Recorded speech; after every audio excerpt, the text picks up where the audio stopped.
The box seat brought to you by our stable of sponsors: Woodland Stud, Brecon Farms, New Zealand Bloodstock Standardbred, Stonewall Stud, the clubs Alexandra Park, Cambridge, Addington and Ashburton, Garrard's Horse and Hound, and IRT. It's your horse and our passion. Hi everyone, welcome into this special edition of Your Box Seat, brought to you by our stable of sponsors. It's the 14th running of this iconic event. Yes, it is the IRT Harness Jewels. Michael Guerin, the week leading in to this great concept. Can't wait for it. Me too, Gregory. Big hi to you. Hi to all our friends watching either live on Trackside or even our friends in Australia watching on Sky or, of course, on the online platforms. Great to have your company. And to our friends in Melbourne, stay safe. We know things are a bit tricky there with lockdown at the moment. Greg, it's fallen together really well. This late in the season, and June 6th is very late for the Jewels. With the starts of the season being COVID affected, we could have had a really severe drop-off in the Jewels, particularly because the stakes have been decreased. We haven't really seen that. Apart from the occasional injury, most of the big names in these grades are here, Greg.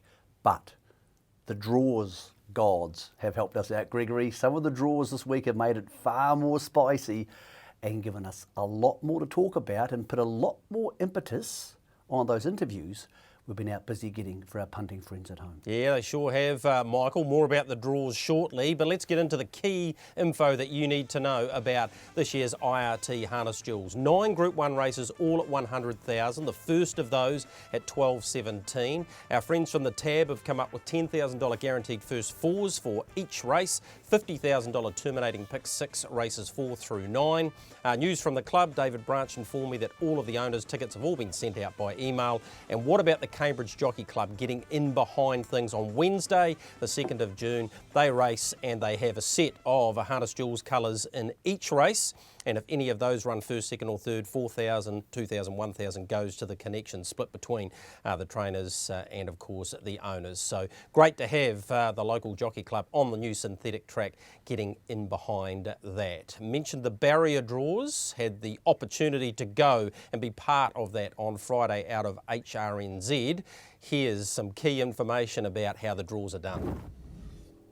Andrew, in the heart of HRNZ handicapping here, just run me through a normal set of barrier draws for a normal race meeting. Well, normally the club will pull the fields together with our assistants. Then they'll put all the various bits and pieces they need to in there, like the race names. They'll sort the order of their races out.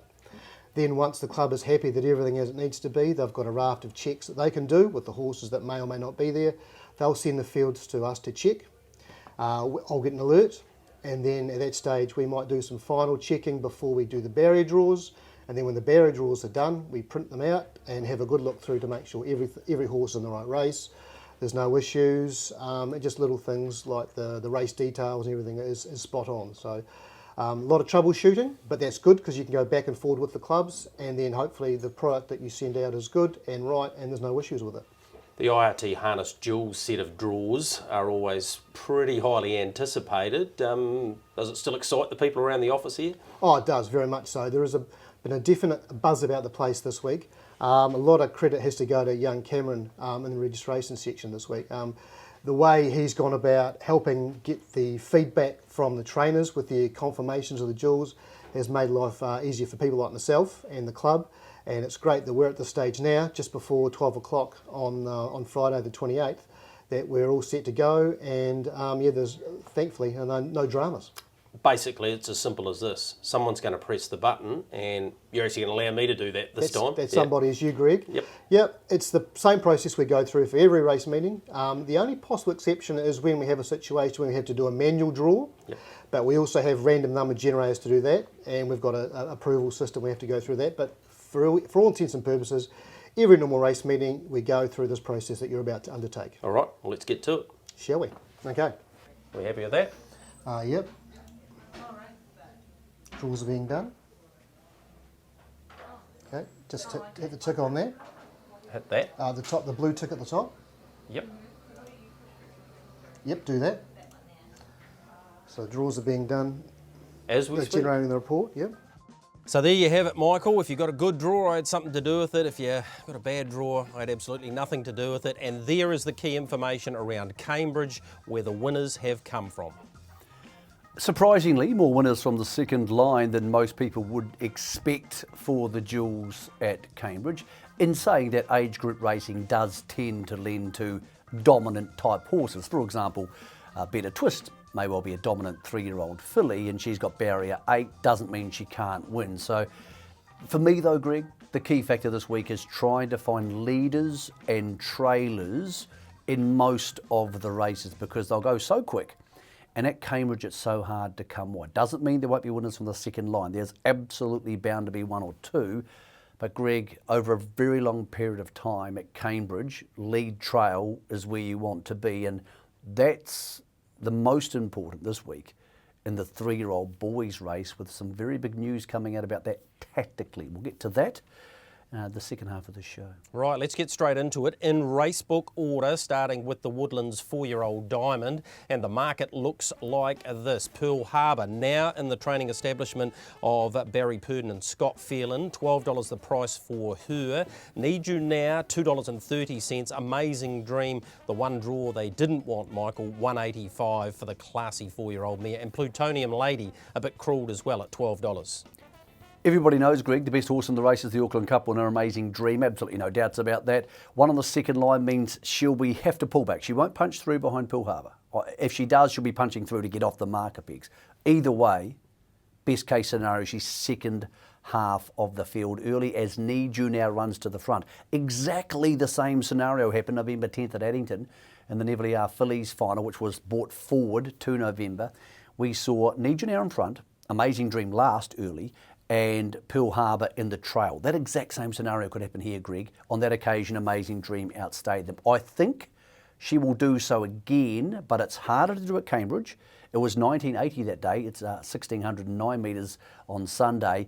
And, of course, Need You Now will be in front, probably a lot easier. So, Greg, I can see where the market's so close, but Amazing Dream is a natural winner.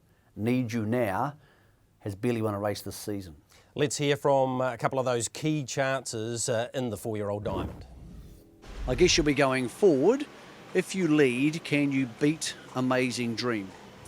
Yeah, good question. Good call, but I tried my best on Cup Day. I know it was a few months ago, but she looped the field and still too good. But we'll give it our best crack. We'll go a few speeds inside us, but got a bit of a wood on the way the draws are panned out. So definitely go forward and give it a good crack. Natalie, we kick things off with this high-class mare, Amazing Dream, probably the only draw you weren't looking for. Oh, definitely, Greg. I think when you've got the best horse in the race, you really don't want to be forced to be unlucky in any way, shape or form. But hey, look, it is what it is. She's so versatile. If I can get off and have to sit up the track, so be it. And if she is quick, if she has to sprint as well. So I'm just going to have to rely on a touch of luck and get off if I can. So Amazing Dream inside second row. Let's have a look at her latest performance, Michael. It was at Alexandra Park. It was beating Copy that. They went 241 overall. There she is in the 1-1 this day in the hands of Olivia Thornley. Of course, Natalie Rasmussen in the bike come Sunday. She was outstanding here. She did get the perfect run, but she just loves chasing horses down, just like the race you alluded to, the Neville R final, where she chased down her biggest rival, I believe, on Sunday in Need You Now. What she loves is a hot speed. She got it at the Auckland Cup and she won. In the races where she hasn't had a hot speed and there was a mid-race burn here, she has actually been vulnerable. In races like the Taylor Mile and the Messenger, admittedly against better horses than she races on Sunday, she's been vulnerable because she's not a sit and kick type horse off a slow speed. Different situation. Almost certainly she'll be outside the leader somewhere between the 1,000 and the 800. I'm not sure if drilling leaders is her go, but she did sit parked outside horses like AG's White Sox with Self-Assured on her back and was able to beat them an open grade. I think she'll win, Greg. I think she'll be too good for them. There's nobody in Australasia I would want to have driving a horse in this situation, which is the somehow get off, somehow get parked, drill the leader situation, rather than Natalie Rasmussen. So I think she suits the horse down to the ground. Need You Now hasn't won in a long time. So willing to add that into the mix. Clear danger, and I see Pearl Harbor being in the trail, and therefore she's clear third pick, Plutonium Lady after them. I actually think the bet in the race, Greg, to be perfectly honest, is probably Pearl Harbor for a place. You can get 2.4 for it. But I think most people going to the Jewels, Gregory, will think Amazing Dream is going to win, and John Dunn is going to need some luck and some cunning to beat her. He certainly is. Therefore, top pick. We're both with Amazing Dream, and I think we're both going for a win bet on her, relying on the luck factor and, of course, the Natalie Rasmussen factor. She's still an Auckland Cup winner, Greg, Yep. up against a bunch of horses who are rating 70 or below. So I think you can start your day with her. Betting-wise, for those who just want to make profit, you don't care how you get it, Pearl Harbor, top 3 or top 4 has to be a massive chance, and 2.4 good odds for her as we record this show on a Monday afternoon. All right, let's move to the 2-year-old Ruby. Traditionally the toughest race. 7 of the 13 winners for race number 1 have been won by the favourites. Only 3 of the 13 for the 2-year-old Ruby, the Montana Food and Event 2-year-old Ruby. Really interesting barrier draw here, Michael. 260 Mystic Max, 240 Highgrove, Double Delight's unbeaten at $6, and a horse I give a very good place chance off the front, being Kauai Sunset, has a nice barrier. I think a couple of markets got wrong by the bookmakers this week. I think this one's wrong. I think Highgrove should be about $1.80, maybe $1.90. I'm happy to take 2.4. Now, he may gallop. I don't think he's a 50-50 chance to gallop. I think he's less chance of galloping than that. And I think if he doesn't gallop, he'll win. Hence, I think $1.90 is about his right odds.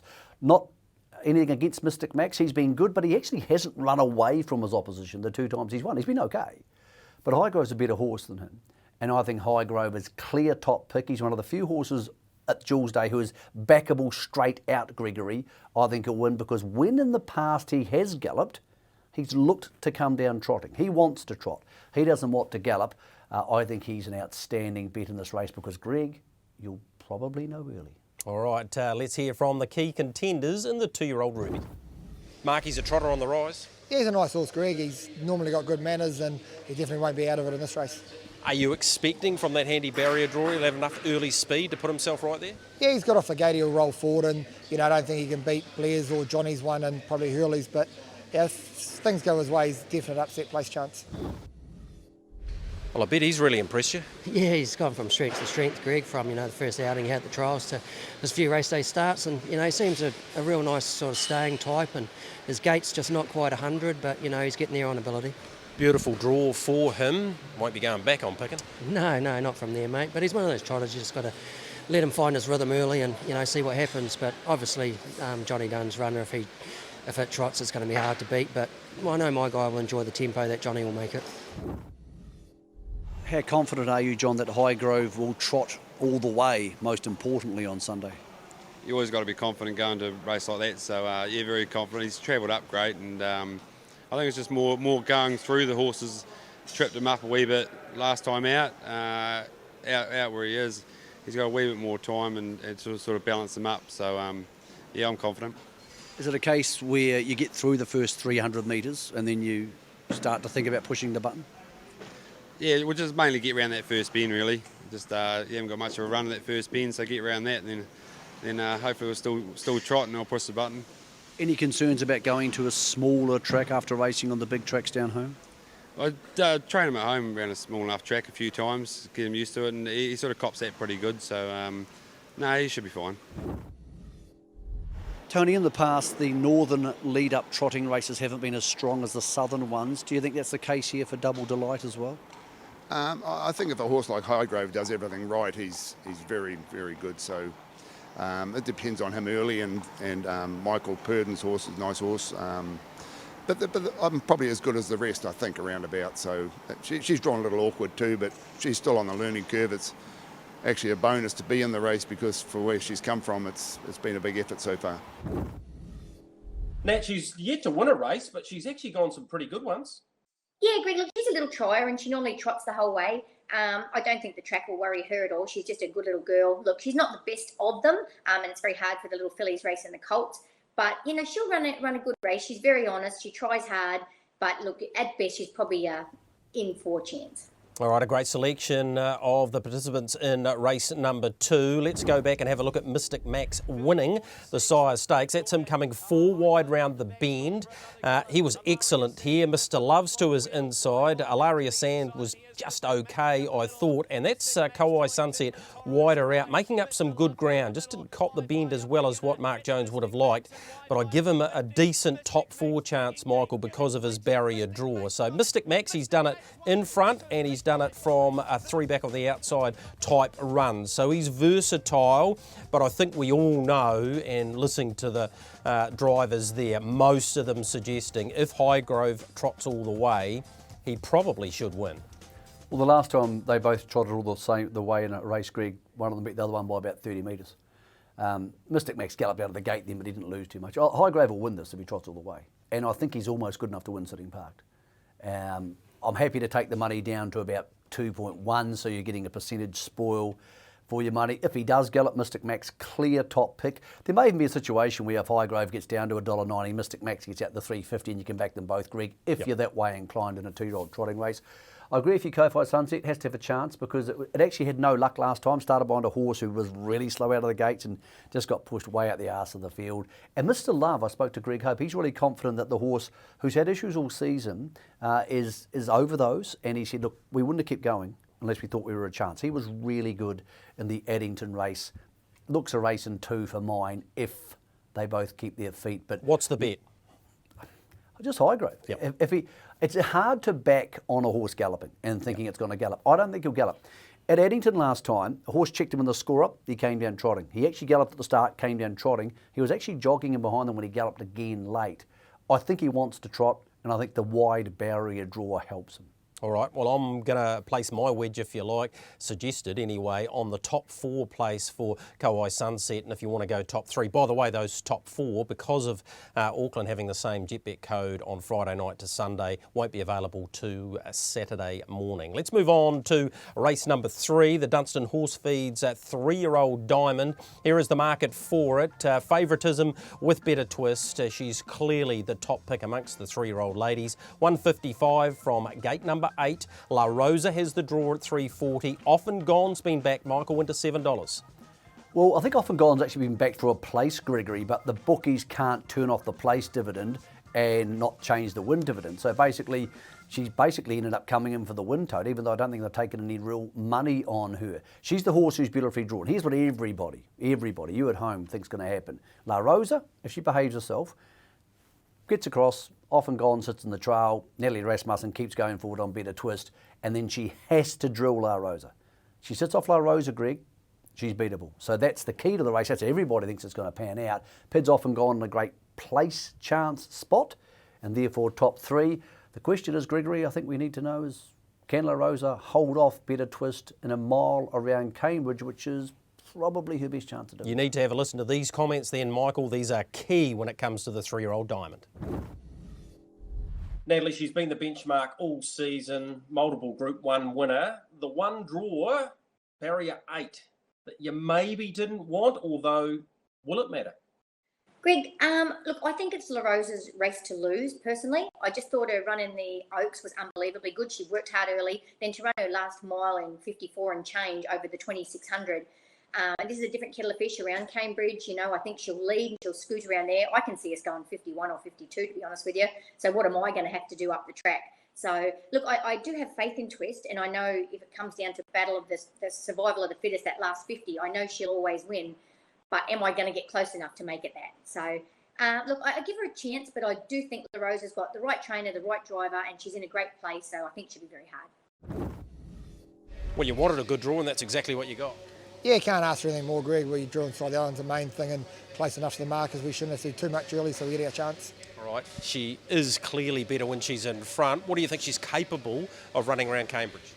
I think we're on a normal good day. We want to go 51, 52, and I think us and Better Twist and probably Often Gone can go that, and the others will be too hard, you know, coming round us. So we've got to make the most of the draw and go as quick as we can, and you know, Better Twist's proven it's better than us, but we get our chance this week. And Braveview Kelly, well, she's been cruel by the draw again. Yeah, she's probably going as good as anything sectional wise, but the draw takes her out of it. You know, when they're running that on the markers, she can't be 3 wide doing it, so she's just been unlucky all season. Great to get that insight from both Natalie and Mark Jones. I have noticed with La Rosa, they've had her nose right on the gate from the get-go to help her with getting away. Michael, I assume they'll be doing the same thing again. If she's in front and they go that far, she's going to be very, very hard to run down. I'm happy to be on her to win. How about you? I see the race the other way. I think if she's in front and they go 155, she can win. If they go 152, she won't be strong enough. I think Better a Twist will sit parked outside her. I tell you what I think will happen. I think Natalie will get there as quick as she can and then she'll drill her down the back straight. And La Rosa may beat her. But she's had plenty of chances to do so all season, Greg, and she hasn't actually been able to beat her in this situation. So I'm more than happy to be on Better Twist. Here's the Oaks, which is probably not the best indication because it is 2,600 metres, but La Rosa's in front. And Better Twist has worked enormously more harder than she has. By the way, in between them there is often gone fading late after having a hard run. I reckon this time she'll get up her, she'll drill her in the eye, and I think Better Twist is a strong horse who's got better. I think she'll beat her. I think she is vulnerable. Yes, I agree with that. That's why you're getting $1.55 instead of $1.20, but I still think she'll win. Greg, if I'm having a bet, I almost don't care. What I want to do is just back off and go on. I can just sit behind them, sits barrier 1. If La Rosa gallops, beautiful, she sits barrier 1 and hands up to Better Twist if she wants to. If La Rosa leads, she's in the trail. Every other horse in the race is working, Greg, and Better Twist means they can't move. Once Better Twist is parked, the others can't go anywhere. Often Gone just sits there. It will run top 3. The $1.70 is okay. The $2 earlier in the week was even better. All right, that's a look at a third of the card on the big day. IRT Harness Jewels Day. Time for us to take a quick break here on Your Box Seat. Brought to you by our stable of sponsors. Stick with us. We've still got half a dozen jewels to come.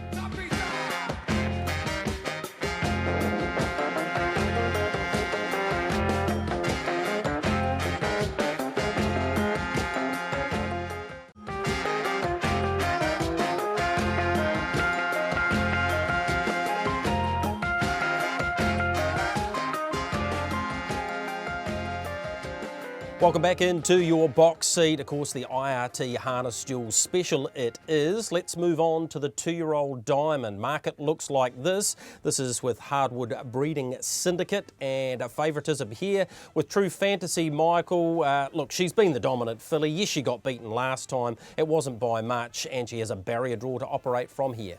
And more importantly, Greg, we haven't seen a lot of gate speed from her in her earlier season races because she hasn't needed to, but she actually ran the gate really hard last time from out wide at Alexandra Park. That's crucial because I think she'll get across them.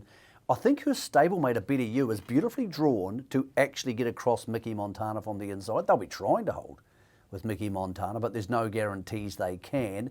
That puts A Better You potentially, only potentially, in the trail, but either way she'll be close to the speed.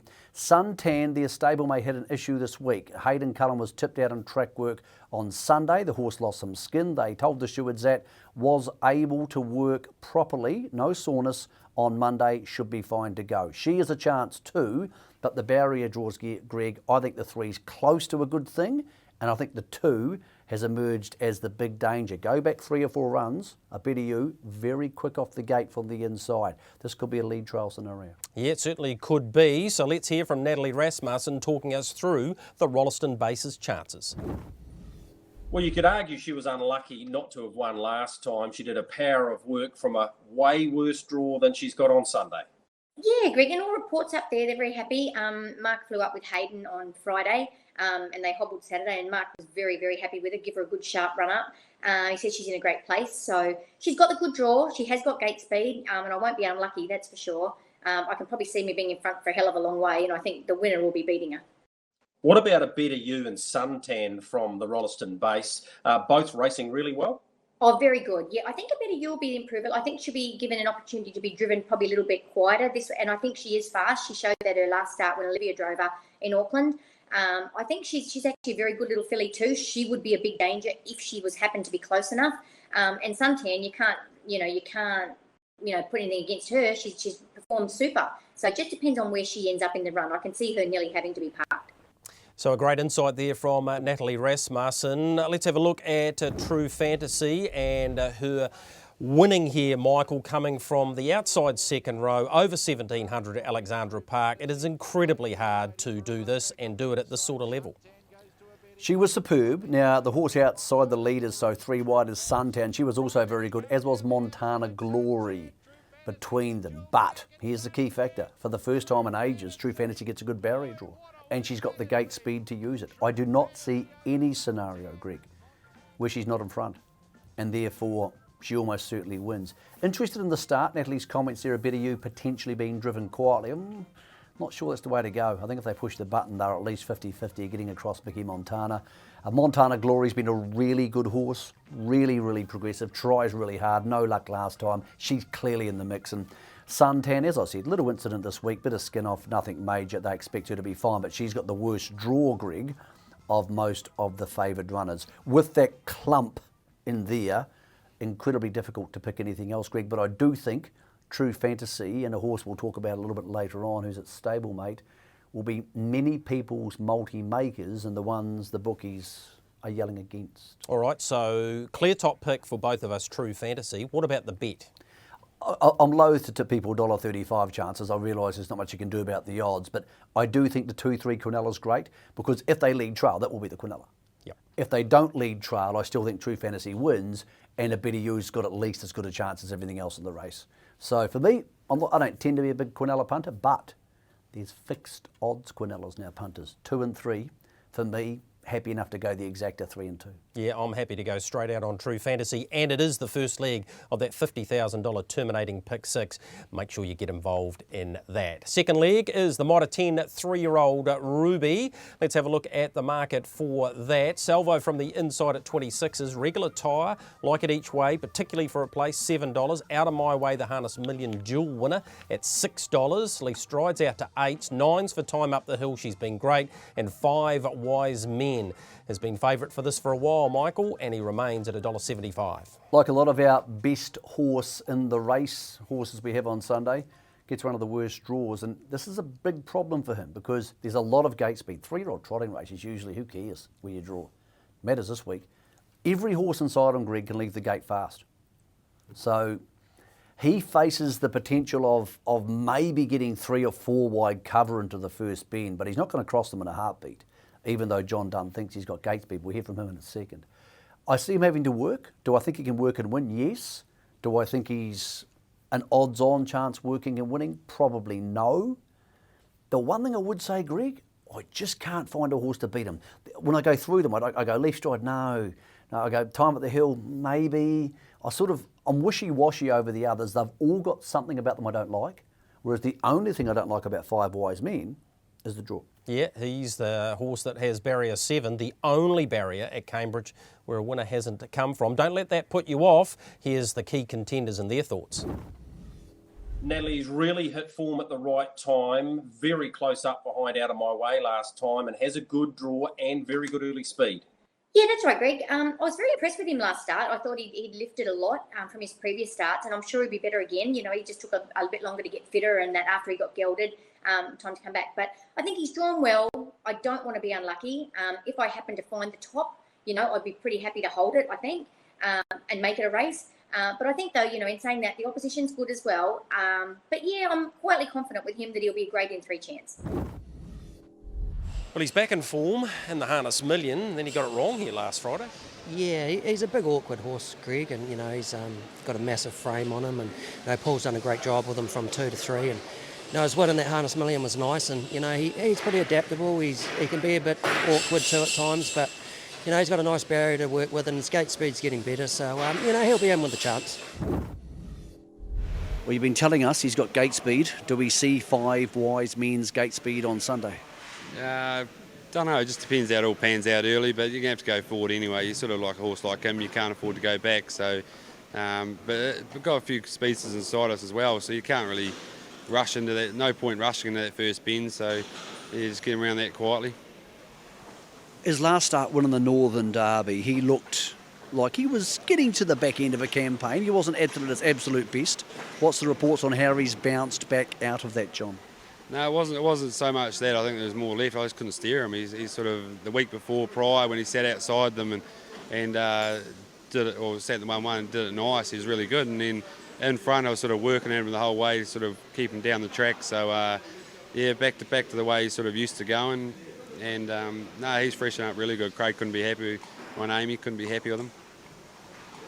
Can you win the Jewels on him sitting parked? Sat parked in the Derby and he choked down, halfway choked down. So yeah, got to have confidence here, and I think I can.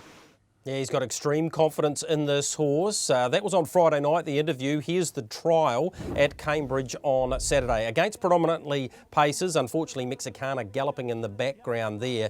Oh, he was excellent here. Congratulations to the Cambridge Club and Form Pro putting up the sectionals. Michael, 57-4, 28-7. This is what you wanted to see. And very smooth in his gait, Greg, while cornering 3 wide, which is crucial at Cambridge because he may need to do that. The last thing you want to see them is getting a bit hippy-hoppy and losing confidence on the bends. It's going to be a hard race for him to win. I can't pick or back against him. You can make a case for an out-of-my-way, each-way type thing. You can make cases for everything else, Greg, but I think he'll probably win. I think his price is too short. I'll be honest with you, Greg.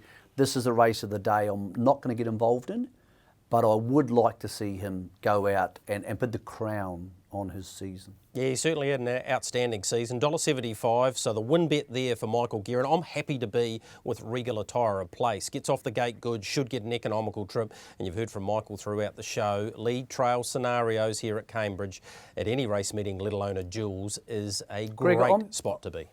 I'm not sure he can lead this race. I think this is a really quick run. I'm not saying you're wrong. It's a very tricky thing to work out. And driver intent is crucial.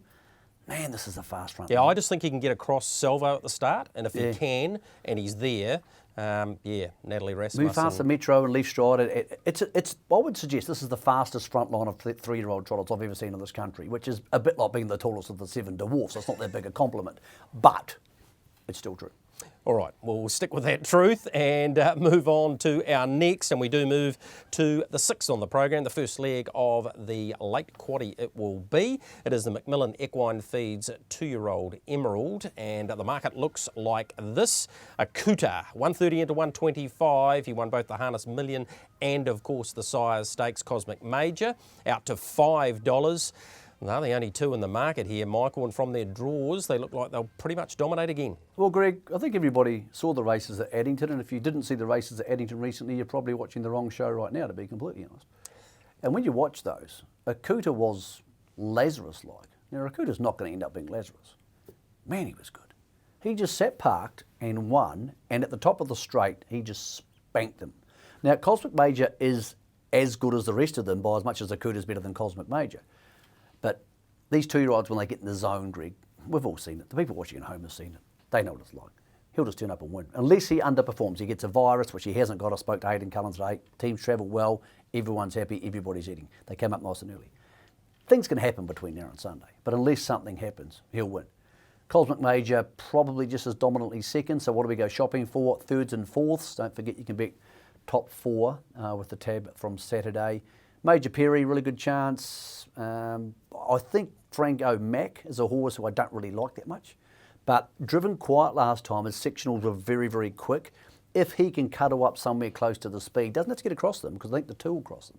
But if he can cuddle up, Greg, he might be on the back of a Cosmic Major or that type of thing, and therefore he's a first 4 player where you might get your $2.70. Akuta, pick 6 anchor, multi-anchor, can't back him to win, Gregory. Be stunned if he gets beat. All right, here's Natalie Rasmussen's thoughts around the Hayden Cullen team. Well, a shuffling of the seats, so to speak here, Natalie. You're aboard Cosmic Major. He's been very good in behind Akuta in both runs, but Akuta's had the wood on him. Oh, he has, Greg. Look, I think Coot's the benchmark.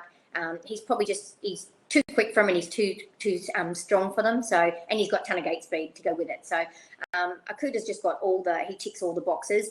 Little Cosmic Major, though, in saying that, he tries hard. He's a good guy. I just, from the draw, will I have to be parked outside of Akuta? And if I am, I'm no hope of beating him. But if something happened and I ended up, with a nice soft trip, I'm a genuine in 2 chance. But look, I really can't see him beating Akuta. And what about Franco Mac? He was much improved last time. He was very good. The week I drove him and he ran about 7th, Blair had mentioned that he'd made a bit of a noise on his back. So whether or not he got a bit fired up when I handed, he hit my wheel a few times. So we changed a bit of gear for his last start and he went like he should go. Johnny said he was a little bit unlucky. He locked the wheels at the 400. So I expect big improvement out of him, actually. And I think 3's a good alley. And if he's close enough, he's a bit of a smoky. He could be a definite Quinella trifecta chance. So that's Natalie Rasmussen's thoughts. Spoke to Barry Purdon. Of course, he co-trains with Scott Phelan about his too. Obviously, Michael Montana DJ drawn behind Sugar Apple. Not the ideal draw, but I think Major Perry's got a part to play. He sure has. Montana DJ's a really good horse, but that's a terrible draw for him, even though Sugar Apple left the gate pretty well at the workouts the other day. My Chevron Surprise or Express, or his name is, he's got the horse draw number 2. My Ultimate Chevron, yep. That's him. And there's a lot of them floating around. I think he'll cross them, and then I think he would hand. I don't think they would want to stay in front because he wasn't that good at Addington last time, so maybe he's better driven with a real cold sit. I just see that being Akuta. So let's go back to Akuta, and this is just brutal. He's the horse outside the leader here. That's Montana DJ in front, Cosmic Major. All the major players are here. The horse actually about 5th or 6th is Franco Mack. He's the one closing off really well. But when you look at this, like, the winner's going to be too good for them. And the second horse is probably going to be too good for them again. Montana DJ take him out of the picture because he's on the second line. And you're left with Major Perry and Franco Mack, who are well drawn, Greg. So they sort of pick themselves. It's really hard to make a case that, wow, I've had the light bulb moment. I know something nobody else knows. I think Akuta will just win. Cosmic Major will be round about them. And probably Franco Mack and Major Perry provide the value along with my Ultimate Chevron. Yeah, the major change here, of course, is Mark Purdon driving the horse that he part owns in Akuta, and Natalie Rasmussen on Cosmic Major.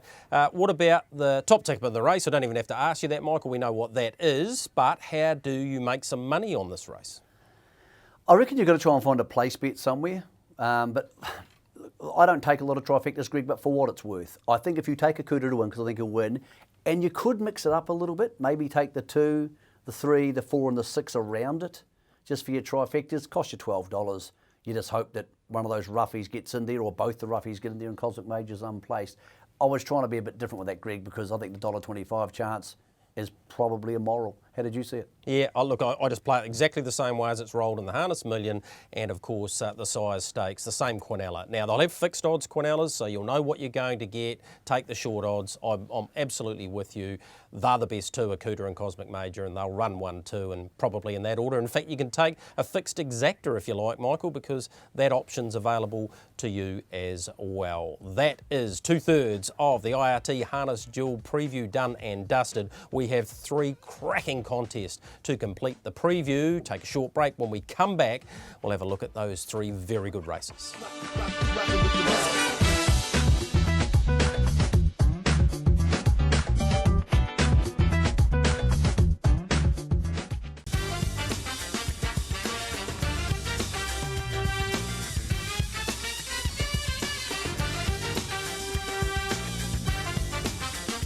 Welcome back into your box seat special. Yes, the IRT Harness Jewels. We're in the home straight. Let's have a look at a race number 7 on the program. It is the IRT 3-year-old Emerald, BD Joe, the talk horse for the race. $4.50. He's been a shortener, massive shortener. Ultra Wise Guy, 41s into 16s. Tim Williams to take the drive. Shan Noble drifts from the barrier of 7 out to $7.50. You've got $1.80 about the benchmark horse in Krug. This is an intriguing battle, Michael Guerin. What did you make of the market?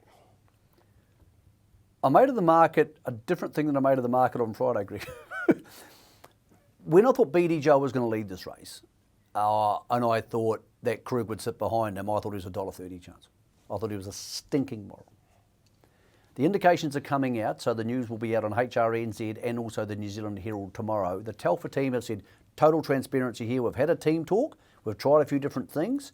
And we're more than comfortable to lead on Ultra Wise Guy if we can get there. Now, everybody watching the shows know these things sometimes don't work out. Some horses get moody behind the gate, they're just lethargic. We're trying to give you scenarios. And this is the likely scenario, but this is what they have said they want to do. Ultra Wise Guy lead and put BD Joe in the trail. Now, some people would say, well, hold on, is that giving BD Joe's best chance? It's absolutely giving BD Joe's best chance because they didn't use him off the gate last week and he won. Think about it this way. BD Joe leads, Krug's immoral. BD Joe leads, it can't win. That's more or less the fact. So Ultra Wise Guy goes across him, Greg. He led off the gate, went 153 the other day, beating Copy, the end of those horses at the workouts. He doesn't go forward and settles in the running line. They all come round. He gets pushed to 3 or 4 back, and we've still got Krug in the trail behind BD Joe. Now, this may not happen, but what they are saying, and Steve Telfer has been very transparent and open about this week, is this. We would expect to go forward on both horses. If they land that way, we would expect Ultra Wise Guy to potentially be in front and BD Joe behind them. After that, everything's in play. Krug could get off the marker peg. Shan Noble could come around. All these things are in play, Greg, but that's what they're intending to do. Now, I don't want to back Krug if there's a chance he's going to be 3 deep on the marker pegs. He's the best horse in the race by a mile. I think Blair Orange will probably be able to get him off, or at least sum up the situation. So I think he'll probably still win. But I was happy to take any odds for him on Friday morning because everybody went, well, BD Joe will lead. That'll be Krug's race. I don't think it's the case now, Greg, and it's changed the way I view the race enormously, and it should change the way you view it at home too. All right, let's see if this changes your view. Here's the key contenders. Everybody wants to know, will BD Joe be staying in front? Oh, it's a decision we'll have to make on the day, but yeah, I'm not giving away too much at the moment. We'll just see what happens on the day and go from there. If you stay in front, don't you sort of think Krug will beat you? We'll see what happens. Well, his sectionals at Auckland must have been amazing. Yeah, really good at Auckland, Greg, you know, from where he was and the tempo of the race, you know, mid-race and then from the half to the quarter. So, you know, he's gone as good as he can and that'll top him off nicely for today. And, yeah, the draw. It's going to make it tricky, but if he does get any luck, surely he's still the one to beat. Yeah, well, if you could pick one to follow, BD Joe would be it. So, you know, if Ben's got faith in his horse, you know, he'll drive it accordingly, but that's out of our control and, you know, we'll just have to take what comes our way. Often, Natalie, leading into the Jewels is a horse well and truly on the rise. That's Sam Hara. It is, Greg, but he'll have to be from the barrier draw. But in saying that, he's done nothing wrong. He's a good little guy, he's honest, and he's actually quite a high-speed horse. I know he's been driven a little bit like a stayer, but that's just because he's been a little bit better than his opposition. But I do think he is a very high-speed horse, and I'd love to see him maybe 3 wide, 1 back, you know, if the tempo is really hot through the middle, because I think he'll sit on a good speed. Yeah, tough race, though. So it looks like, just on paper, I really feel that, you know, Krug may be behind the leader or 3 fence. But look, I'd give Sammy, he's a value chance, you know, just if the others had a bit of bad luck, he could be the run-on horse. The other two of the Rolleston base, you know well, Pace and Pride, and of course Shan Noble. Yep, that's right. I think Shan Noble's a lovely horse. He just seems to be a bit plagued with bad draws in big races, but he's done nothing wrong to date. I was very impressed with his fresh up win a couple of weeks ago, and his run in the Derby was excellent. So I think, you know, if he was close enough, he's another one that could be a great in 3 chance. If he'd drawn very well and I thought he could lead, I'd say he'd be very hard to beat. But, you know, he's in a bit of trouble from out there. And I think Pace and Pride got a good alley. Where we'll end up with the shuffle up, just hope he doesn't end up too far back in the middle, you know, and then the 3 wide train around him. So, but he's an honest guy as well, and he never runs a bad one. Of course, Tony Hurley to drive Pace and Pride. Mark Purdon, who's already driven 4 winners of this section of the Jewels. He takes the drive on Shan Noble. Let's go and have a look at Krug from last Friday night. A race he couldn't win, but he couldn't have gone any better, Michael. Look, he was super. I felt sorry for Blair Orange at the start and also the punters who took $1.40. He actually tried to go off the gate and he got out there and it was clear that Ben Butcher wasn't going to hand the lead to him. So when he tried to go back to the marker pegs, everybody pulled back in front of him. It was a niggly race. It was almost a typical pre-Group 1, pre-Jewels race. But their intention was to go off the gate. I spoke to them before the race and they wanted to dig, but just wasn't there. He's the best horse in the race by a mile. He's one of the best horses in the country. And if he sits 3 fence and something drops off at the 400, Greg, and he gets out, he'll just explode and everybody will go, wow, because he's that good. But I don't want to back him. Not $1.80. Yeah, that thing. I don't want to back him at $1.80. Like, yes, I think he'll probably win because Blair's so good at his job. And yes, you can overthink these things, but if BD Joe's going to be getting to $5 and $1.90 and he's sitting in the trail, and again, he may not get there. Let's not also consider this option, Greg. If Ultra Wise Guy crosses them easily early, no reason BD Joe can't come around them. Exactly. There's a few scenarios here. There's a lot more ways for BD Joe to win this race than Krug, but Krug's probably over a mile 2 lengths better than BD Joe. So it's a tricky race. It's a tricky one for punters. You could make the case. Again, this is how I bet. Not everybody does. You could have your 6 units on Krug and 4 units on BD Joe, and if something comes off the marker pegs and beats you, well, good luck. But just with that Telfer thing, they would be really transparent about it Friday night. The drivers obviously don't get to make those calls, but they have been really honest about it. They've said you can put it in stories and websites. We want people to know. Doesn't mean it's going to work out, Greg. Yeah. Often it doesn't. but at least they weren't giving it the old, oh, we'll keep our cards close to our chest. I'm impressed by the fact they were willing to at least be open about what they intend to do. Yeah, what an incredible season Steve and Amanda have had. 60 wins on the board. Let's go back to the trials from last Saturday though. American Dealer got it wrong right about here, just getting rough in his gate. That's Ultra Wise Guy getting through on the inside of Tommy Lincoln, and of course Copy That wider out. Need You Now following Copy That home. Regazo Mac to their inside.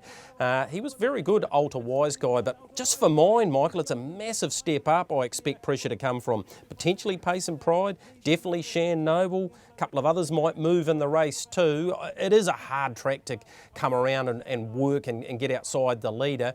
And the trail's so potent, but for mine, I'm still happy to back Krug. I'm hoping he gets his chance, because at the Harness Jewels or any Group 1 race, Michael, you always want to see the best win. I just don't want him to have the bad luck and not get that opportunity.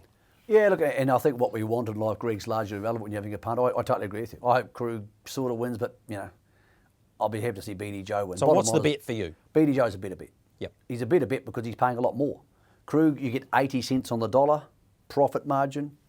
BD Joe, you get 350 cents on the dollar. And it is going to be sitting in the trail or in front. It may get beat, and afterwards people may go, oh, Krug was a good thing. That's why he's top pick. Yep. We're having top picks this week. If you're having a bet and this is your life depends on it, Krug's the top pick.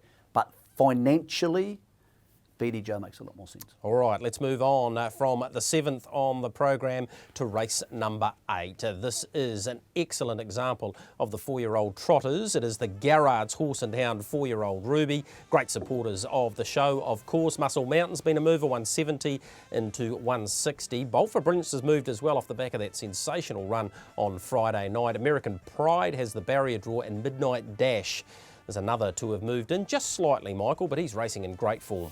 He's racing super, Midnight Dash. He can actually win the race, but he's only the 3rd best horse in the race because the top 2 are just so good, and that's leaving Ultimate Stride out of it because he's drawn out of the race.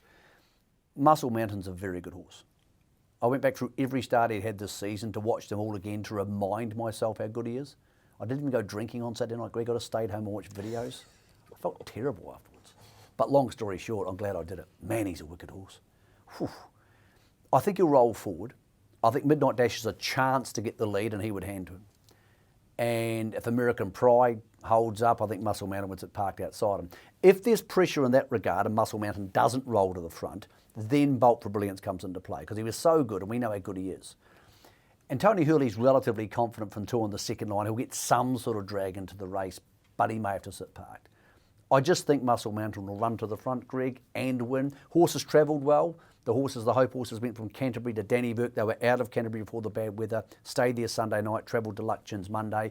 All the North Island horses have gone up early.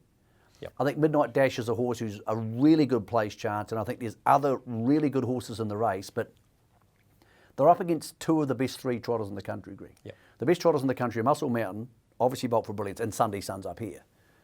So one of those 2 should win, and more than likely, I think it'll be Muscle Mountain. All right, here's some of the key contenders and their thoughts. Natalie, he's won 5 races. He comes up with barrier 1. That's normally a big bonus in the Jewels, but he comes up against some smarties. Oh, he does, Greg. Look, he's just a great trier, American Pride. He really always tries to do the right thing. He's a lot more comfortable left-handed than right-handed, which is a positive. But, you know, he's mixed it with some of the better boys, but he's going to have to be good because I do feel that Muscle Mountain and Bolt for Brilliance have just gone to a whole new level. And, look, I can't see him beating them at all in any way, shape or form unless something goes terribly wrong with them. But, look, he's a definite 3rd or 4th, you know, contender. And he does try hard. One thing's for sure, I know he'll give his all. Well, that's less than ideal, Tony. Yeah, it is, Mick. Yeah, it just depends on what happens in front of us now. But like you say, it's not good over a mile around Cambridge, but it is what it is, and he's a lovely horse, so hopefully we can give him his chance.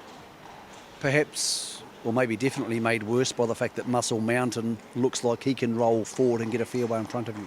Yeah, well, as we know, he's a lovely big horse, and that's probably what I'd be doing. But he'll be hard to beat. Can you beat him? All things being equal, I can certainly give him a run for his money. But we'll just have to see how far where we settle in the running. So yeah.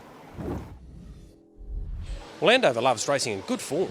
Yeah, just a neat wee trotter, this one, and he does everything right, and he's got great manners, and obviously Paul training it, that's another tick. So, yeah, obviously there's some very talented 4-year-olds in this race, but, you know, he'll be there, Greg, and if he gets a trip, which he'll need, top 5, everyone will be happy. And of course, in the media, Greg Hope suggesting that it's scary how good Muscle Mountain is, could even be as good as the Jewels winner in Mombay. Let's have a look at him winning fresh up here at Addington Raceway. That's Oscar Bonavina following Midnight Dash. Michael, he's strong, he's got gate speed, there's so many ticks there, and I don't think he's been absolutely screwed down yet, but I think he will be come Sunday. Yeah, worked very well on Saturday morning. Look at Midnight Dash here. Midnight Dash is really good. And if Midnight Dash, who's so foolproof, can just waltz around, get to the lead, or for example, say he's sitting park, Muscle Mountain takes it off him, he sits in the 1-1, he's actually got a little tiny hope because he's improved so much. But the big two are awfully good. They are horses who wouldn't surprise you if they won a Road Cup next season, Dominion, whatever you want. So Muscle Mountain clearly on top for me, Greg. Bolt for Brilliance is in a tricky spot, so maybe has to sit park, which is not going to be a lot of fun. Midnight Dash, you can make a case, his $70, $80 a place is at least as good as value as the other one. Is that your play in the race? I'll probably go Muscle Mountain on top, but I could just as easily flip that around with Midnight Dash as a place bet. There are 3 open class horses. There's no other open class horses in the race. Ultimate Stride's getting to open class, and so will American Pride, but they're not open class horses, the other horses. These 3 are open class. And if you take Sunday's Sun out, you can make a case they are 3 of the best 4 trotters in the country. So I think Muscle Mountain, I just think, Greg, if he rolls to the front, he's unbeatable. Yeah, he is, particularly around there. I think he is one of the great bets of the day and surely will be through many, many multis. Let's move on to the final event. It is the 4-year-old Emerald, giving herself plenty of time here so we can have a good chat about this, Michael. Kango comes up with barrier number 2. He's 440, a shortener. Bad to the Bone, drifts slightly at 460. South Coast Arden, he's got the dreaded 7 saddle cloth. He's at 360. Pembroke Playboy inside second row, 850. And then we go to the superstar that is Copy That at $3.40. A lot to talk about here. Let's hear from the key contenders around this one, the big one, the 4-year-old Emerald. Big horse, good barrier draw. Can go a chance to lead on Sunday, David? Well, they can always lead if you get out fast enough, Mick, and probably we'll be looking at it and see how we go. We've also got Tommy Lincoln outside of us. He's got good gate speed. But yeah, he's getting his chance this time, so we'll be using it. You know Copy That pretty well. He's favourite for the race. Do you think he can overcome the outside of the second line, knowing Cambridge like you do? Oh, he's a very, very good horse, and it's going to be a very, very good run if he does. You know, like you got Bad to the Bone, he's off the front line, he'll be going forward. Yeah, I think it'll be the race of the night. Big horse, Bad to the Bone. Any chance of you rolling to the front here, Zachary? Nothing for the press, sorry mate. No. If there was something for the press, what would it look like? Look, it's to me, it's the way the draws have come out. It's going to be a very well-run race. You know, ones that we're going to beat are drawn behind us, and here you go, Dad.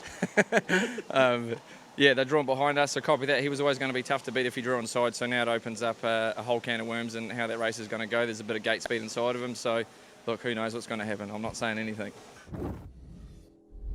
Natalie, 2 drives, 2 wins. South Coast Arden's impressed you, I know that. Oh, he definitely has, Greg. I think it's a bit of an ask from out there where he is, but I know the horse does have good gate speed, and I'm sure Mango won't want me to be unlucky. So I'll get amongst him early, hopefully, and put him into the race. I think he's actually a bit tougher than I thought he was. I'm glad I've had them couple of drives on him, so I do give him a good chance. And if I did find parked or the front, you know, I'd definitely be holding and making a race of it. And I think the horse has the goods to suck it up and do it. But yeah, I'm quietly impressed with that guy. Yeah, and Italian Lad's in there as well. And he got back in the winner's circle last time. Oh, he did, Greg. Look, he's in a bit of bother from out there. Like, where does he end up? He's got a little bit of gate speed, but not blistering gate speed. So where does he end up from the draw? I think he comes out of 6.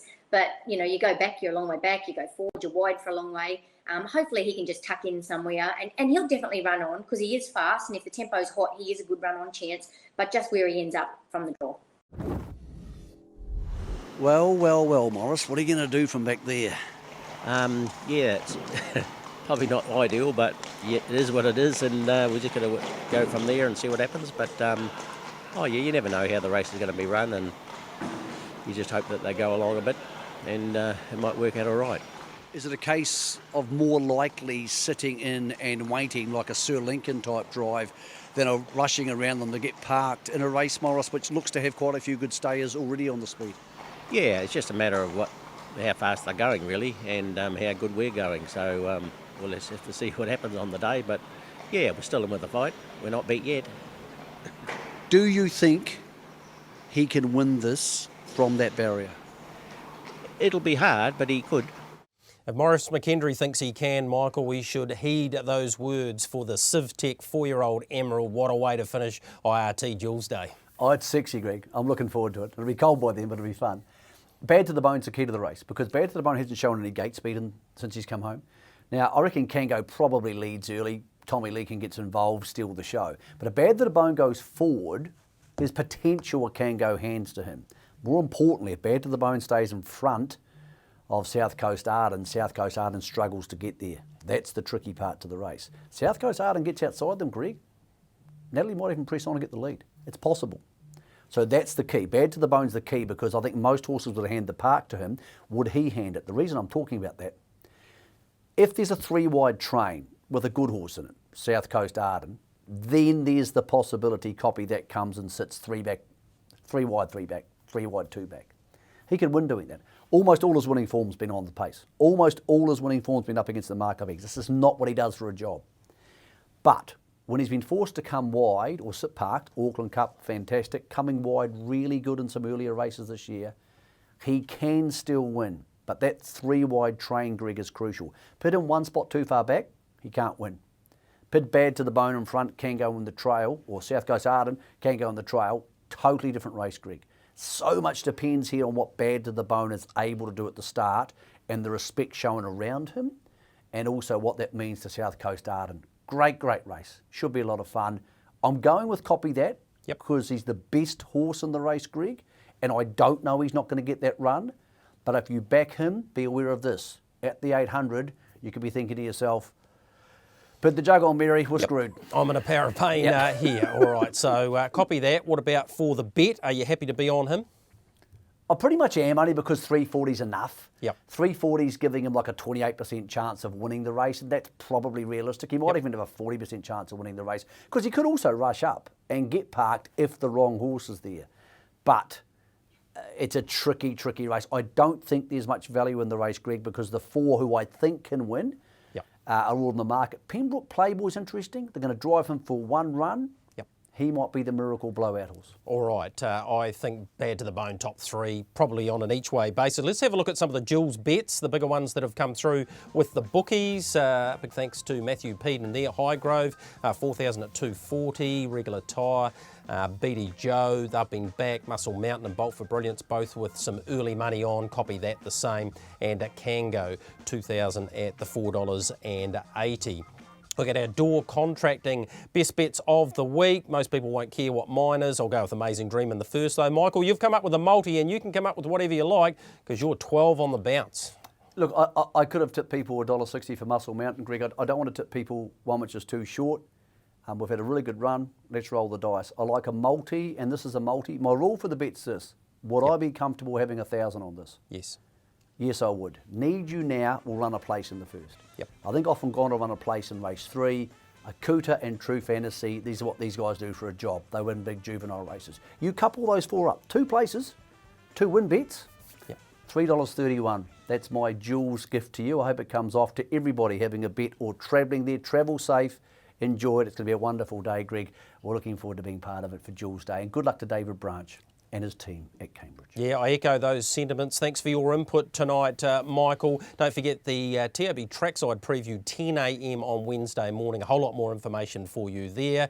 Michael and I will wrap it all up for you, including a look at the change of birthday for our horses on the normal time, the Wednesday following the Harness Jewels. Enjoy your build-up to Harness Jewels week with IRT.